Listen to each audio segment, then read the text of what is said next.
सूर्य, बुध और चंद्रमा के कंजक्शन को हम लगातार डिस्कस कर रहे हैं मेष लगन वाले जातकों के लिए। इस वीडियो में अब सप्तम भाव के लिए चर्चा करने वाले हैं। सप्तम भाव में अगर ऐसा कंजक्शन बनेगा तो यहाँ सूर्य अपना जो भाव है यानी अपना भाव पंचम भाव को छोड़कर वो आ रहे हैं आपके सप्तम में, जहाँ पर वो नीच की स्थिति में होंगे और बुध के साथ होंगे। तो बुध आपके तीसरे और छठे घर के स्वामी, जबकि आपका जो चंद्रमा है फोर्थ लॉर्ड है।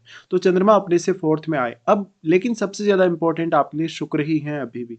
तो शुक्र की प्लेसमेंट इसके लिए आप अवश्य देखिए। लेकिन इस प्रकार का जो सूर्य, बुध और चंद्र का कंजक्शन बनेगा वो आपके लिए बहुत ज़्यादा ही फेवरेबल साबित होगा, क्योंकि मेनली ये आपका पब्लिक का घर है। पब्लिक का घर होने की वजह से लोग आपको बहुत ज़्यादा अप्रिसिएट करेंगे, आपका मान सम्मान बहुत ज़्यादा करेंगे, लोग आपकी काफ़ी ज़्यादा तारीफ करेंगे। साथ में ऐसा कंजक्शन आपकी पर्सनैलिटी को बहुत ही ज़्यादा अच्छा बनाएगा। हालांकि ये कंजक्शन वैसे तो जीवन साथी के घर में बन रहा है, बट क्योंकि इन तीनों का जो प्रभाव है वो आपके लगन पर भी है, इसके साथ साथ लगन में बैठे ग्रह को भी जरूर आपको विचार करना ही होगा। लग्नेश आपके मंगल हैं, तो लग्नेश मंगल होने की वजह से आप में जो फायर पावर है वो ऑलरेडी है, और वैसे भी आपको सूर्य काफी ज्यादा यहाँ फायर पावर ऑलरेडी दे भी रहे हैं। बट क्योंकि इन तीनों का ही जो सबसे ज्यादा या जो मेजर प्रभाव पड़ेगा वो आपके सातवें भाव में ही पड़ रहा है। इस वजह से अगर देखा जाए सूर्य यहाँ नीच की स्थिति में आ गए तो वैवाहिक जीवन को लेकर कुछ चुनौतियां जरूर हो सकती हैं। बट जो आपका जीवन साथी होगा या आप स्वयं होंगे काफी ज्यादा बुद्धिमान, बहुत ज्यादा तर्क क्षमता वाले होंगे। साथ ही बातचीत में आप काफी निपुण हो सकते हैं, और आपका जीवन साथी भी। तो आप बिजनेस माइंडेड भी हो सकते हैं। साथ ही साथ आप जहां भी जाएंगे अपना एक अलग प्रकार का प्रभाव छोड़ेंगे दूसरों पर। तो दूसरे लोग आपकी पर्सनैलिटी से, आपके व्यवहार से, आपकी बातों से बहुत जल्दी आकर्षित होंगे। तो दूसरों से अपनी बात मनवाने में ऐसा कंजक्शन आपकी बहुत ज़्यादा हेल्प करेगा। इस प्रकार का जो कंजक्शन है आपको मानसिक तौर पे बहुत ज़्यादा स्टेबल और कभी-कभी बहुत ज़्यादा संवेदनशील बनाता है। दूसरों की देखभाल करना, दूसरों की केयर करने के मामले में भी आप काफ़ी अच्छे होंगे, क्योंकि चंद्रमा जैसा शुभ ग्रह जो आपके सप्तम भाव में बैठा है। अब मेन यहाँ समस्या तब आ जाती है जब सूर्य नीच की स्थिति में आ गए, और वो क्योंकि आपके पंचमेश में है तो पंचम भाव में बैठा होगा, अब आपके लिए बहुत महत्वपूर्ण हो जाएगा, और शुक्र भी। ऐसे में जीवन साथी के साथ अक्सर विवाद की स्थिति, थोड़ा तकरार की स्थिति बन सकती है कभी कभी। बट ये कहीं ना कहीं आपको अब भावनात्मक जो स्थिरता है वो भी प्रदान करेगा सूर्य, बट काफी ज्यादा इगोइस्टिक बनाएगा। इसलिए हो सकता है कि जीवन साथी के साथ कुछ ईगो प्रॉब्लम्स आए आपको, या कुछ कहीं ना कहीं रिश्तों में कुछ दिक्कतें हों। यहाँ पे अब जो चंद्रमा है, अगर चंद्रमा मान लो सूर्य के ज्यादा क्लोज होंगे तो आपको इसका बहुत ज्यादा फायदा मिलेगा, क्योंकि फिर जो घर से रिलेटेड कार्य हैं, जो फोर्थ हाउस रिलेटेड डिसीजन है वो आप काफी अच्छे से ले सकते हैं। अब लेकिन ये कंजक्शन आपका जीवन साथी के घर में बन रहा है। तो जीवन साथी के घर में बनने से जीवन साथी आपका बहुत ही ज्यादा चमत्कारिक व्यक्तित्व वाला हो सकता है, बहुत ज्यादा बुद्धिमान या तर्क क्षमता वाला हो सकता है। साथ ही साथ वो आपको काफी सारे मामलों में सपोर्ट करेगा और आपको अच्छी एडवाइस भी देगा इस प्रकार से। बट ये कंजक्शन आपके सप्तम भाव में होने से दूसरों का जो प्रभाव है कहीं ना कहीं, या आपका जो प्रभाव है दूसरों पर, वो काफी अच्छा रहेगा, और दूसरों के साथ आपका तालमेल बहुत अच्छा रहेगा। अब यहाँ बुध है, बुध और चंद्रमा जब दोनों इस तरीके से साथ आ जाते हैं तो दोनों की जो हेल्प है एक दूसरे को मिलती है, क्योंकि चंद्रमा आपकी सोचने विचार करने की क्षमता और इमेजिनेशन को दर्शाते हैं, जबकि बुध आपकी बुद्धि को दर्शाते हैं। ऐसे में जीवन साथी आपको कैरियर रिलेटेड मामलों में या बाकी कुछ अन्य मामलों में काफी हेल्प करेगा डिसीजन लेने या सोचने के लिए। लेकिन जीवन साथी आपके ऊपर थोड़ा ज्यादा हावी रह सकता है अगर आपका मंगल बहुत स्ट्रॉन्ग चार्ट में नहीं है तो। इसके साथ साथ आपके चार्ट में शुक्र कितना ज्यादा मजबूत स्थिति में है। शुक्र मान लो अगर आपका 11वें घर में है, अगर आपका शुक्र दूसरे घर में है, इवन अगर शुक्र आपका फोर्थ हाउस में है, तो शुक्र काफी ज्यादा अच्छा माना जाएगा आपके लिए।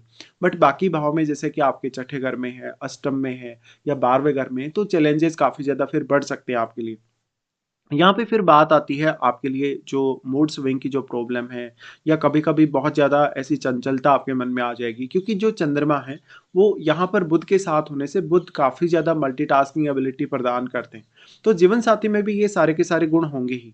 अब बात आती है यहाँ बुधादित्य योग की। तो देखिए बुधादित्य योग जो बन रहा है वो आपको बिजनेस वगैरह करने, पब्लिकली डील करने में काफ़ी मदद कर सकता है। साथ ही साथ यहाँ पर चतुराई, या बहुत ज़्यादा आप टैलेंट के साथ बात कर रहे हैं किसी से, आपका जो कम्युनिकेशन है उसका प्रभाव काफ़ी अच्छा पड़ेगा इस वजह से। लेकिन चंद्रमा आपको यहाँ सबसे ज़्यादा हेल्प करेंगे, आपको निर्णय लेने, सोचने, विचारने और अलग-अलग तरीके से डिफरेंट डिफरेंट एंगल निकालने के लिए बातों में। अब जो यहाँ पे साझेदारी की अगर बात की जाए, क्योंकि साथ वगैरह वो साझेदारी को रिप्रेजेंट करता है, और मैरिज भी वैसे तो आपके लिए एक साझेदारी ही। तो साझेदारी के हिसाब से यहाँ थोड़े बहुत मतभेद सामने आ सकते हैं, थोड़ा बहुत तर्क वितर्क या थोड़ी विवाद की स्थिति कभी कभी सामने आ सकती है। अगर चंद्रमा अस्त हो जाते हैं तो मानसिक तौर पे आपके ऊपर काफी अच्छा प्रभाव पड़ेगा, लेकिन फिर आपको 4th हाउस में बैठे ग्रह पर अवश्य ही विचार करना चाहिए। बट बेसिकली इस प्रकार का जो कंजक्शन है, तो पब्लिक लाइफ के लिए तो ऐसा कंजक्शन बहुत ही ज़्यादा अच्छा है। तो पब्लिकली आपको बहुत अच्छा नेम फेम या रेस्पेक्ट ये कंजक्शन दिला सकता है। इसके साथ-साथ यहाँ देखा जाए तो क्योंकि जो बुध हैं, वो यहाँ 3rd हाउस के लॉर्ड होके आ रहे हैं, तो जीवन साथी हर संभव आपको मदद करेगा, जहाँ-जहाँ भी आपको करियर रिलेटेड मामलों में या आर्थिक मामलों में आपको मदद की चाहत होगी।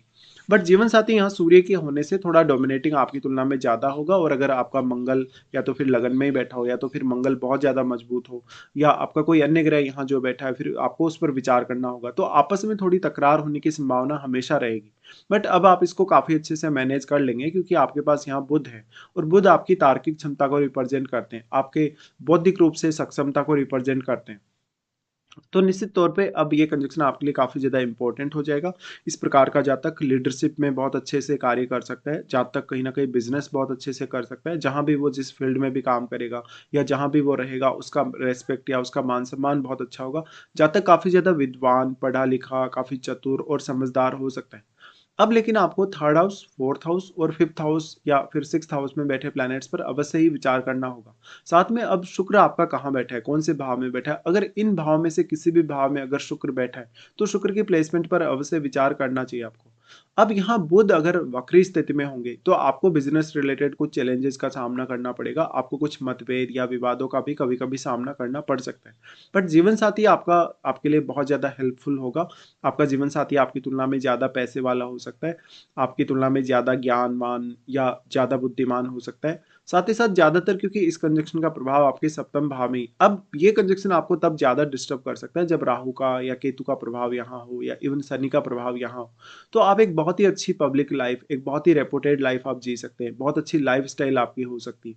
लेकिन ये कंजंक्शन के होते हुए आपको जहाँ-जहाँ भी दिक्कतें आएँगी, जैसे फाइनेंशियल है, जैसे आपके करियर है, या कोई भी प्रकार की चैलेंज या कोई भी प्रकार की समस्या जो कि आपके जीवन में डायरेक्टली या इनडायरेक्टली है, उससे पार पाने या उसको अंडरस्टैंड करने की क्षमता आपको ये ग्रह प्रदान कर रहे हैं। इसलिए आपको मेनली डेडिकेटेड होना पड़ेगा, साथ ही साथ अपने आप को बहुत ज़्यादा फ़ोकस्ड रखना होगा। अब चंद्रमा यहाँ बहुत ज़्यादा इम्पोर्टेंस रखते हैं, क्योंकि चंद्रमा डायरेक्टली आपके मन से जुड़े हैं, तो आप कैसा सोचते हैं, कैसा आप विचार करते हैं। इसलिए बुध अगर चंद्रमा के ज़्यादा क्लोज हो, चाहे यहाँ सूर्य के ज़्यादा कहीं न कहीं अगर चंद्रमा क्लोज हो, तो फिर भी आपको हेल्प मिल ही जाएगी। अब फिर आपको विचार करना रहेगा, इनकी आपको यदि महादशा है, तो महादशा आपको कौन से एज पीरियड में आने वाली। वैसे इनकी दृष्टि के हिसाब से सोचा जाएगा तो इनका जो एस्पेक्ट है आपके लगन पे होगा। तो लगन के साथ इनका एनर्जी का एक्सचेंज हो रहा है। निश्चित तौर पे ऐसा जातक बहुत ज़्यादा हार्ड वर्किंग होगा। हार्ड वर्किंग होने के साथ-साथ उसमें जो नेचुरल क्वालिटीज़ हैं या जो नेचुरल टैलेंट है वो काफ़ी अच्छा होगा। यहाँ पे अब लगन में बैठा ग्रह इन तीनों ही प्लैनेट से प्रभावित होगा, तो वो ग्रह भी अपनी पूरी क्षमता के साथ आपको प्रभावित कर पाएगा। तो रिश्तों में आप जितना ज़्यादा बैलेंस बना के चलेंगे, जितनी ज़्यादा अपने जीवन साथी के साथ या अन्य जो भी लोग आपके साथ जुड़ते हैं या आपसे मिलते हैं, उनके साथ जितनी तारतम्यता बना के चलेंगे, उतना आपके लिए कंजंक्शन फेवरेबल होता जाएगा।